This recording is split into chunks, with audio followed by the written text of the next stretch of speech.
বিজেপির B team হচ্ছে অধীর চৌধুরী। অধীর চৌধুরী এবং মোহাম্মদ সেলিম সিপিএম এর দালালি করেছেন। তিনি অধীর চৌধুরী এতদিন শুধু সিপিএম এর দালালি করে আসছিলেন, তারা বিজেপির বি টিম। বিজেপির পশ্চিমবঙ্গে দুই ভাই, সিপিএম আর কংগ্রেস আই, এরা বিজেপির দালাল। এক নতুন দালালের জন্ম হলো পশ্চিমবঙ্গের বুকে। ইন্ডিয়া জোটের জন্য যখন মুখ্যমন্ত্রী ছুটছেন, গোটা ভারতবর্ষের বিরোধী শক্তিকে একত্রিত করার মধ্য দিয়ে বিজেপি যখন আতঙ্কিত ভীত সন্ত্রস্ত, তারা মাঝখানে দাঁড়িয়ে কংগ্রেসের এক বন্ধু বাড়িতে আর বহরমপুরে, নাম বলতে আমি চাই না, তিনি কংগ্রেসের নেতা হিসেবে তাকে দাবি রাখেন, তিনি দালালি করে তৃণমূলের বিরুদ্ধে বড় বড় কথা বলে বিজেপির সুযোগ তৈরি করে দিচ্ছেন। তিনি বিজেপির এক নম্বর দালাল বলে আমরা মনে করি। তবে হ্যাঁ, অবশ্যই অধীর চৌধুরীর মতো বিজেপির দালাল যারা কংগ্রেসের মধ্যে রয়েছেন, আমার মনে হয় কংগ্রেসের তাড়াতাড়ি সচেষ্ট হওয়া উচিত এই সমস্ত লোকেদের ওই দুধের ওপরের থেকে মাছি যেভাবে আমরা ফেলে দিই সেভাবে সরিয়ে দেওয়া, নাহলে কংগ্রেসেরই ক্ষতি। অধীর চৌধুরী বেসিক্যালি একটা বিজেপির দালাল, তা ও আর কি করবে, কারণ ওর টিকি বানা আছে বিজেপির ঘরে, এছে আর কিছু নেই। অধীর চৌধুরীর মতো বিজেপির দালাল পশ্চিমবাংলায় নেই, শুভেন্দু অধিকারের পায়ের তলায় পড়ে রয়েছে। অধীর চৌধুরী বিজেপির দালাল শুনলেন সকলের মুখ থেকেই। বলছি কারা? সর্বভারতীয় তৃণমূলের সাধারণ সম্পাদক। যদিও সর্বভারতীয় তকমা নেই, তবুও উনি এই পদে রয়েছেন। ডায়মন্ড হারবারের সাংসদ অভিষেক বন্দ্যোপাধ্যায়। আর কে বলছেন? কুণাল ঘোষ, ইনিও তৃণমূলের মুখপাত্র। আর কে বলছেন? কল্যাণ ব্যানার্জি। আর আব্দুর রহিম বক্সিনা কি বলছে? উনি বলছেন অধীর চৌধুরী বিজেপির দালাল। এরা কিন্তু একটা জায়গা থেকে বলছে, এরা প্রত্যেকেই তৃণমূলের রঙ্গমঞ্চ থেকে বলছে। মানে তৃণমূল দলের সৈনিক ওরা ওদের টার্গেট হলো অধীর চৌধুরী। তাই ওদের মানে মানুষের সামনে খারাপ করার জন্য, মানুষের সামনে অপদস্থ করার জন্য ওদের একটা তো তৃণমূল করলেই মানে তৃণমূল করা প্রত্যেকেই টার্গেট অধীর চৌধুরী। তাই অধীর চৌধুরী বিজেপির দালাল, মানুষের সামনে মানুষকে বোঝানো হচ্ছে। তো একসময় হ্যাঁ, কল্যাণ বন্দ্যোপাধ্যায় কি বলল যে অধীর চৌধুরী নাকি বিজেপির শুভেন্দু অধিকারীর পায়ের তলায় পড়ে থাকে। তো শুভেন্দু অধিকারীর কথাও শুনবো। শুভেন্দু অধিকারীও একসময় তৃণমূলের একছত্র মানে এক কাট্টা ক্ষমতার অধিকারী ছিলেন। সেই সময় উনিও বলতেন অধীর চৌধুরী বিজেপির দালাল, অধীর চৌধুরীকে হটাও, এটা বলতো। মানে তখন তৃণমূল করতে যেহেতু, তাই বলতে হতো ওকে। বিজেপির দালাল অধীর চৌধুরী হটাও।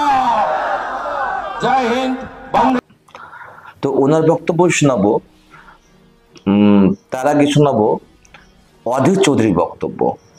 একটা মানুষ যখন বিজেপি কোনো কারোর যখন দালাল হয়, তাদের সর্বময় কর্তাকে অন্তত ভয় করে চলে, সে ভয় করাটাই স্বাভাবিক। কিন্তু অধীর চৌধুরীর মতো মনে হয় ভারতের প্রধানমন্ত্রীকে এইভাবে কেউ বলে না। মানে অন্যায় করলেই সর্বপ্রথম অধীর চৌধুরীর প্রতিবাদ আসে। তো আমি জানি না ওই তৃণমূলের জায়গা থেকে কতটা মোদীকে আক্রমণ করা হয়, কিন্তু অধীর চৌধুরীর মতো আক্রমণ কিংবা তৃণমূলের কেউ করে বলে মনে হয় না। কিন্তু অধীর চৌধুরী যদি বিজেপির দালালি হবে, তাহলে নরেন্দ্র মোদীর বিপক্ষে এত কেন কথা বলবে? তো শুনুন অধীর চৌধুরীর বক্তব্য। আমি আমার মায়ের বায়োলজিক্যাল চাইল্ড নই, আমি আমার মায়ের সন্তান নই। তুমি কার সন্তান ভাই? তোমার যে ডাইরেক্ট আমি উপর থেকে এসেছি, ভগবান আমাকে ডাইরেক্ট পাঠিয়েছে, কোনো ইনডাইরেক্ট রাস্তায় আসেনি। সোজা একদম স্বর্গ থেকে এসে আমি মরতে নেমে আমি ক্ষমতা দখল করতে আরম্ভ করে দিয়েছি। अजीब बात है। वो जन्नत से टपक कर हिंदुस्तान में आया और सारे देश को जहन्नम की तरफ ले जा रहे हैं। ভাবুন তো, ভারতবর্ষের প্রধানমন্ত্রী সে যদি বলে যে আমি আমার মায়ের পুত্র নই, তা কখন বলছে? ওনার উপলব্ধি হয়েছে কখন জানেন? বলছে আমার উপলব্ধিটা আগে ছিল না। উনি নাকি আগে ভাবতেন উনি এই মায়েরই সন্তান। মায়ের মৃত্যুর পর তার উপলব্ধি হয়েছে, না আমি এ মায়ের সন্তান নয়, আমি সিধা ভগবানের গর্ভ থেকে সিধা মরতে চলে এসেছি। এটা যদি একটা ভারতবর্ষের প্রধানমন্ত্রীর কথা হয়, দেশ কোথায় যাচ্ছে বোঝার চেষ্টা করুন। এখন আবার মোদী নতুন ঢপ নিয়েছে। মোদীর এবার নতুন নাটক। একজন সাংবাদিক তাকে জিজ্ঞেস করছে, মোদীজি আপনার এত শক্তি কোথা থেকে হয়, আপনি এত কাজ করেন কি করে? তো মোদী তার উত্তরে বলছে, আমি আমার মায়ের বায়োলজিক্যাল চাইল্ড নই, আমি আমার মায়ের সন্তান নই। তুমি কার সন্তান ভাই? তো বলছে ডাইরেক্ট আমি উপর থেকে এসেছি, ভগবান আমাকে ডাইরেক্ট পাঠিয়েছে, কোনো ইনডাইরেক্ট রাস্তায় আসেনি। সোজা একদম স্বর্গ থেকে এসে আমি মরতে নেমে আমি ক্ষমতা দখল করতে আরম্ভ করে দিয়েছি। अजीब बात है। ভাবুন তো, ভারতবর্ষের প্রধানমন্ত্রী সে যদি বলে যে আমি আমার মায়ের পুত্র নই, তা কখন বলছে? ওনার উপলব্ধি হয়েছে কখন জানেন? বলছে আমার উপলব্ধিটা আগে ছিল না। উনি নাকি আগে ভাবতেন উনি এই মায়েরই সন্তান। মায়ের মৃত্যুর পর তার উপলব্ধি হয়েছে, না আমি এ মায়ের সন্তান নয়, আমি সিধা ভগবানের গর্ভ থেকে সিধা মরতে চলে এসেছি। এটা যদি একটা ভারতবর্ষের প্রধানমন্ত্রীর কথা হয়, দেশ কোথায় যাচ্ছে বোঝার চেষ্টা করুন। সত্যেন বোসের বাংলা, মেঘনা সেনের বাংলা, জগদীশ বোসের বাংলা, ইনভিট্রো ফার্টিলাইজার করেছিলেন সুভাষ ব্যানার্জি, তার বাংলা। বলুন আমরা কোথায় যাব? মোদী আপনি যদি ভগবানের ডাইরেক্ট পুত্র হন, এদেশের বেকারদের চাকরি দিচ্ছেন না কেন? মোদী আপনি ভগবানের ডাইরেক্ট সন্তান, কোভিডের সময় থালা বাজারের দরকার হলো কেন? থালা বাজিয়ে কোভিড তাড়াচ্ছিলেন, লম্ফ জ্বালিয়ে কোভিড তাড়াচ্ছিলেন, ভারতবর্ষের মানুষকে বুড়বার বানানোর চেষ্টা করেছিলেন, সব ধরা পড়ে গেছে। তাই ভারতবর্ষের মানুষ এবার মোদীর সেই মোহমুক্ত, মোদীর মোহ থেকে তাদের মুক্তি ঘটেছে। বিপদের সম্মুখীন আমরা। বলা হয় না যে ডাঙায় বাঘ আর জলে কুমির, বাংলার মানুষের সেই অবস্থা। মোদী আর দিদির এই যৌথ আক্রমণে এ বাংলার মানুষ আজ দিশেহারা। অধীর চৌধুরীর প্রতিবদ্ধ ভাষা এরকমই হয়। অধীর চৌধুরী কাউকে ছাড়েন না, সে রাজ্যের মুখ্যমন্ত্রী হোক, সে দেশের সর্বময় কর্তা হোক। নরেন্দ্র মোদীকে আক্রমণ করার জন্য, নরেন্দ্র মোদীর বিরুদ্ধে কথা বলার জন্য অধীর চৌধুরীকে 6 বার পার্লামেন্ট থেকে সাসপেন্ড হতে হয়েছে। অধীর চৌধুরী বিজেপির দালাল, মানে মোদীর দালাল, তাই মোদীর বিরুদ্ধে কথা বলেছে আর তারপর তাকে সাসপেন্ড হতে হয়েছে। একজন দালাল কখনো সর্বময় কর্তার বিরুদ্ধে কথা বলে না। আর যদি দালালি করবে তো তার দ্বারা সাসপেন্ডও হতে হয় না, তার দ্বারা সাসপেন্ডও হতে হয় না। শুধুমাত্র নিজেদের রাজনৈতিক বৈতরণ করার জন্য, অধীর চৌধুরীকে হারানোর জন্য, অধীর চৌধুরীর ভাবমূর্তি ক্ষুণ্ণ করার জন্য এইসব কথাগুলো বলা হয়।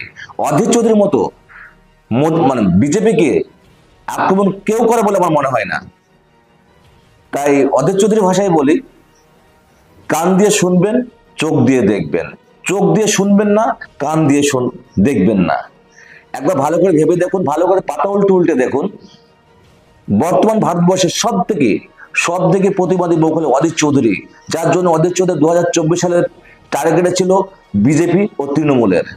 বিজেপি আপনার এলাকায় প্রচার করেছে, আপনার এলাকায় গেছে, ভোট প্রচার করতে গেছে, সেখানে দেখবেন বিজেপির কোনো বাধার সম্মুখীন হয়নি, বিজেপির কোনো প্রার্থী কিংবা কোনো নেতা বাধাপ্রাপ্ত হয়নি। বাধাপ্রাপ্ত হয়েছে শুধু অধীর রঞ্জন চৌধুরী। কারণ অধীর রঞ্জন চৌধুরীর টার্গেট ছিল, মানে বিজেপি ও তৃণমূলের টার্গেট ছিল এনিহাউ অধীর চৌধুরীকে হারাতে হবে। তাই অধীর চৌধুরীর বিরুদ্ধে উল্টো পাল্টা নানা রকম কথা বলিয়ে আসছে। অধীর চৌধুরীকে পর্যস্ত করার জন্য মানুষের মনে অধীর চৌধুরীর সম্বন্ধে বাজে প্রতিক্রিয়া দেওয়ার জন্য একের পর এক চক্রান্ত সাজিয়ে গেছে এই তৃণমূল আর বিজেপি। আরেকবার বলে রাখি, অধীর চৌধুরী পার্লামেন্টে শুধু মোদীকে আক্রমণ করার জন্য বিজেপি দালাল বলে মানে যারা আখ্যা দেয় অধীর চৌধুরীকে, সেই অধীর চৌধুরী মোদীর বিরুদ্ধে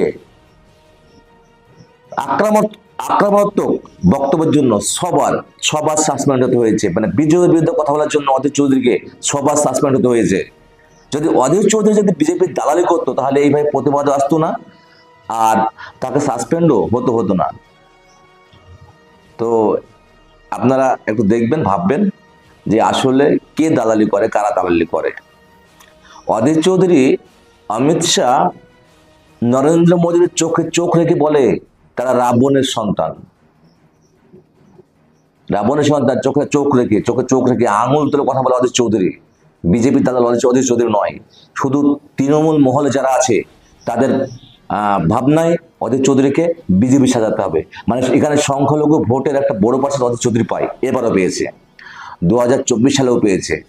শুধু হিন্দুদের কিছু বোকামের জন্য আজকে অধীর চৌধুরী হেরেছে, কিন্তু এখানে সংখ্যালঘু যথেষ্ট ভোট দিয়েছে। সেই সংখ্যালঘু ভোট খেয়ে মানে অধীর চৌধুরীর উল্টো দিকে ঘোরানোর জন্য অধীর চৌধুরীকে বিজেপির দালাল বলে সাজানো হয়, আর কিছু না, আর কোনো কারণ নেই। বিজেপির দালালি অধীর চৌধুরী করেন না। অধীর চৌধুরী যদি কিছু মিথ্যা আর ছলনা করতো তাহলে অধীর চৌধুরী এবার জিততো, কিন্তু ওই রকম রাজনীতির ছাঁচড়ামো অধীর চৌধুরীর মাথায় নেই, তাই এসব করে না। অধীর চৌধুরী কখনো পীর মহারাজ এসব ধরেন না, ধরে রাজনীতি বৈতরণী পার হওয়ার চেষ্টা করেন না। ন্যায্যভাবে কথা বলে মানুষ যদি ভোট দিতে হয় দেবে, ভোট দিলে জিতবে, নাহলে হারবে। এটা জেনে শুনেই অধীর চৌধুরী কারোর পায়ের তলে যায়নি খো, আর শুভেন্দু অধিকারী পায়ের তলে অধীর চৌধুরী পড়ে আছে। শুভেন্দু অধিকারীর কথা শুনুন না, ও বিজেপির ভোট ভাঙতে চাইছে। ও এই কায়দা করে গতবারে বহরমপুর সহ আমাদের যে দুর্গ, যেখানে বিজেপির ঘাঁটি, সেখানে মেসেজ দিতে চাইছে। গতবারেও বলেছিল আমাকে তোমরা জেতাও, ঠাকুর মশাইকে জেতাও না, আমি দিল্লি গিয়ে মোদিজিকে সমর্থন করব। গত 5 বছর সবচেয়ে বাজেভাবে প্রধানমন্ত্রীকে যদি আক্রমণ করে থাকে on the floor of the house, সে হচ্ছে অধীর চৌধুরী। যিনি নরেন্দ্র মোদীকে নর্দমার সঙ্গে তুলনা করেছেন, তাকে বিজেপি প্রেমী রাষ্ট্রবাদী একজন ভোটারও ভোট দেবে না, এটা অধীর চৌধুরী ভালো করে দোকান খুলে শুনে রাখে। গতবার যিনি বলেছে বিজেপি হটাও বাংলা বাঁচাও, মানে বিজেপি থাকলে বাংলা বাঁচবে না, তাই বিজেপিকে হটাতে হবে। উনি এখন বিজেপির স্টিয়ারিং ধরে বসে আছে, বাংলাকে ধ্বংস করার জন্য উনি বিজেপিতে গেছেন। কারণ বিজেপি হটাও বাংলা বাঁচাও উনি বলেছে। এবার উনি বিজেপির সৈনিক। কল্যাণ বন্দ্যোপাধ্যায়ের কথার পরিপ্রেক্ষিতে বলি, উনি নাকি শুভেন্দু অধিকারীর পায়ের তলে পড়ে থাকে। শুভেন্দু অধিকারীর পায়ের তলে যখন পড়ে থাকে তাহলে শুভেন্দু অধিকারীর কথা এরকম কেন হচ্ছে? শুভেন্দু অধিকারীর কথা ইনি কি বলেছেন? তৃণমূলে যখন ছিল দেখুন, কিন্তু আপনাদের ভাষায় বলেছে অধীর চৌধুরী বিজেপির দালাল, অধীর চৌধুরীকে হটাও। চৌধুরীকে হারানোর টার্গেট 2019 সালে নিয়েছিল এই বর্তমানে বিজেপির মহানায়ক রাজ্যের শুভেন্দু অধিকারী অনেক টার্গেট করেছিল অধীর চৌধুরীকে হারানোর। তো সেই সময় অধীর চৌধুরী হারাতে পারেনি। তিনি বলেছিলেন যে অধীর চৌধুরীকে হারাতে পারলে আমি রাজনীতি ছেড়ে দিব, কিন্তু হারাতে পারেনি। কিন্তু রাজনীতি তো করছেই, যে কোনো এখন আবার সেই তৃণমূল থেকে আবার তাদের পদোন্নতি হয়ে বিজেপিতে গেছে এবং রাজ্যের বিরোধী দলনেতা। তো এবারও সেই একই ভাষায় কথা বলেছে। গতবার যিনি বলেছে বিজেপি হটাও বাংলা বাঁচাও, মানে বিজেপি থাকলে বাংলা বাঁচবে না, তাই বিজেপিকে হটাতে হবে। উনি এখন বিজেপির স্টিয়ারিং ধরে বসে আছে। এখন কথা মতো এবার বাংলা ধসতে বসেছে। বাংলাকে ধ্বংস করার জন্য উনি বিজেপিতে গেছেন, কারণ বিজেপি হটাও বাংলা বাঁচাও উনি বলেছে। এবার উনি বিজেপির সৈনিক, এবার মানে বিজেপিতে সে হাল ধরে বসে আছে। তাহলে এই ব্যক্তির কথা শুনেই অধীর চৌধুরীর বিরুদ্ধে বিমুখ হয়েছে হিন্দু মহল। অধীর চৌধুরী বিজেপির দালালি করে। আর কল্যাণ বন্দ্যোপাধ্যায়ের কথার পরিপ্রেক্ষিতে বলি, উনি নাকি শুভেন্দু অধিকারীর পায়ের তলে পড়ে থাকে। শুভেন্দু অধিকারীর পায়ের তলে যখন পড়ে থাকে তাহলে শুভেন্দু অধিকারীর কথা এরকম কেন হচ্ছে? শুভেন্দু অধিকারীর কথা ইনি কি বলেছেন? আপনাদের তৃণমূলে যখন ছিল তখন কিন্তু ওই আপনাদের ভাষায় বলেছে অধীর চৌধুরী বিজেপির দালাল, অধীর চৌধুরীকে হটাও। সেটাও শোনাবো, দেখতে থাকুন।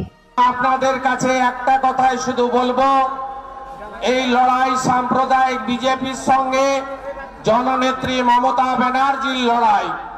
এই লড়াইতে আমাদের জিততে হবে। উন্নয়ন তিনি করেননি, তাই হারাতে হবে বিজেপি এবং তার দোসরকে। আমি দায়িত্ব নিয়ে বলছি যে কথা ববি হাকিম বলেছেন, যে যোগী আদিত্যনাথ বলেছিলেন মহিলাদের, মুসলিম মহিলাদের কবর থেকে তুলে এনে প্রয়োজনে ধর্ষণ করে বিজেপির প্রার্থী কে হবে, অধীর বাবু আলোচনা করে ঠিক করছেন বিজেপির সঙ্গে। শুনে রাখুন, অধীর চৌধুরী পারবে না। আর এখানে বিজেপির সাহায্য নিয়ে তিনি আমাদেরকে বোকা বানাতে চান। এই বিজেপি হটাও, বিজেপি হটাও, বিজেপির দালাল অধীর চৌধুরী হটাও। গতবার যিনি বলেছে বিজেপি হটাও, বিজেপি হটাও, বাংলা বাঁচাও, মানে বিজেপি থাকলে বাংলা বাঁচবে না, তাই বিজেপিকে হটাতে হবে। উনি এখন বিজেপির স্টারিং ধরে বসে আছে, বিজেপির স্টারিং ধরে বসে আছে। বাংলাকে ধ্বংস করার জন্য উনি বিজেপিতে গেছেন, কারণ বিজেপি হটাও, বাংলা বাঁচাও উনি বলেছেন। উনি কি বলেছেন? তৃণমূলে যখন ছিল তখন কিন্তু ওই আপনাদের ভাষায় বলেছে অধীর চৌধুরী বিজেপির দালাল, অধীর চৌধুরীকে হটাও। দেখতে থাকুন। বিজেপির ভোট ভাঙতে চাইছে ও, এই কায়দা করে গতবারে বহরমপুর সহ আমাদের যে দুর্গ, যেখানে বিজেপির ঘাঁটি, সেখানে মেসেজ দিতে চাইছে। গতবারেও বলেছিল আমাকে তোমরা জেতাও, ঠাকুর মশাইকে জেতাও না, আমি দিল্লি গিয়ে মোদিজিকে সমর্থন করব। গত 5 বছর সবচেয়ে বাজেভাবে প্রধানমন্ত্রীকে যদি আক্রমণ করে থাকে on the floor of the house, সে হচ্ছে অধীর চৌধুরী, যিনি নরেন্দ্র মোদীকে নর্দমার সঙ্গে তুলনা করেছেন। তাকে বিজেপি প্রেমী রাষ্ট্রবাদী একজন ভোটারও ভোট দেবে না, এটা অধীর চৌধুরী ভালো করে দোকান খুলে শুনে রাখে। পরিশেষে বলি, অধীর চৌধুরীর ভাষায় বলি, আপনারা চোখ দিয়ে দেখবেন, কান দিয়ে শুনবেন। যদি চোখ দিয়ে শুনেন আর কান দিয়ে দেখেন তাহলে সর্বনাশ। অধীর চৌধুরীকে ভালো করে চিনুন, ভালো করে জানুন। অধীর চৌধুরী নিজের ব্যক্তিত্ব খুঁয়ে, নিজের নীতি আদর্শ খুঁয়ে কখনো রাজনীতি করেন না, কারোর পায়ের তলাও থাকেন না। অধীর চৌধুরী রাজনীতি স্বেচ্ছাচারী করেন না, ন্যায্যভাবে রাজনীতি করে। অধীর চৌধুরী তাই ভোটে হেরে যাওয়ার পরেও বলেছে আমি হেরেছি তো হেরেছি মানে আজকে কাউকে দোষও দেয়নি, মানুষ ভোট দেয়নি তাই হেরে গেছে, এটাই তার বক্তব্য। অধীর চৌধুরী একটা কথা বলে, ভোট কারো ফিক্সড ডিপোজিট নয় যে যখন চাইবো তখন পাবো। ভোট মানুষের ফিক্সড ডিপোজিট না, আজকে আমার ভোট কালকে অন্যর হতে পারে। তো অধীর চৌধুরীর বিরুদ্ধে মানুষ বিমুখ হয়েছে, মুখ সরিয়ে নিয়েছে। অধীর চৌধুরী তাই হেরে গেছে, তো বাকিটা মানুষ বুঝবে। তো বন্ধুরা, সকলে ভালো থেকো, সুস্থ থেকো, ভালো থাকতে সাহায্য করো, সকলে ভালো মতো দিন কাটাও। বাই।